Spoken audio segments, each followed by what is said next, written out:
I'm here with David Hunt, the author of Girt Nation, which is out in all good bookstores in November. And David, let's just have a chat about writing. Writing? Yes. So, what is your process for... Because a lot of what you write is extremely sort of well-researched on the one hand, but then also incredibly funny. Do you chuckle as you're doing the research and make notes, and that's how you come up with the gags? Look, I'm now so important a writer, I can pay other people to chuckle for me. Look, I think I am an unusual combination of an anally retentive details person who understands the basic of humour. So lots of the comedians I know, yourself included, not anally retentive. Not anally retentive. No. Fly by the seat of your pants, just make shit up. Yeah. It saves a lot of time that way because you don't have to do any of the research part. No. Look. It's worked well for you, Charles. It's worked well for. But as a serious Australian historian who uses satire as a vehicle, I feel compelled to actually read more than Wikipedia.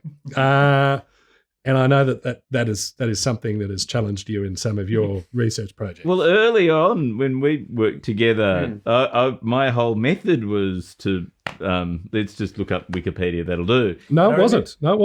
Your method was to get somebody else to look up Wikipedia for you. But I think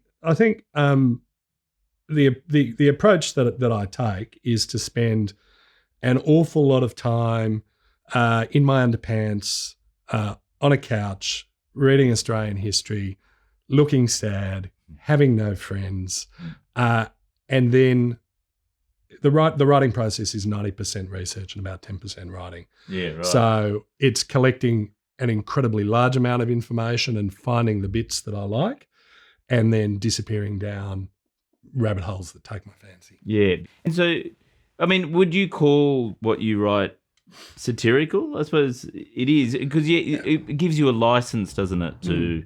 but a lot of your satire is actually hidden in the footnotes. All of the footnotes are genuine too, but it's where you get to bury some of the best gags. Satire is speaking truth to power. And there've been, I think a philosopher, Pierre Bayle, if an historian was to relate all the crimes, weaknesses and disorders of mankind, his readers would mistake his work for satire. So satire, like history, is a way of telling the truth. It's a way of perhaps magnifying some issues and giving them more prominence, but what you're doing is you are making a point. Yes. And a lot of satire, and certainly my satire, is political. There's this strange idea that historians aren't political, which is bullshit.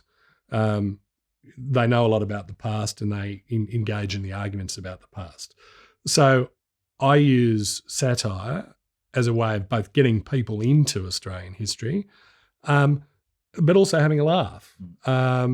So the stories in my books are true, but I try and package them in an entertaining way and to create a sort of grand anti-nationalist narrative, because so much of Australian history has been dominated by the nationalist narrative of we came, we conquered, we walked into the deserts, we found things, we built things, we dug things up.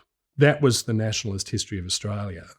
And so I'm more interested in the social history and,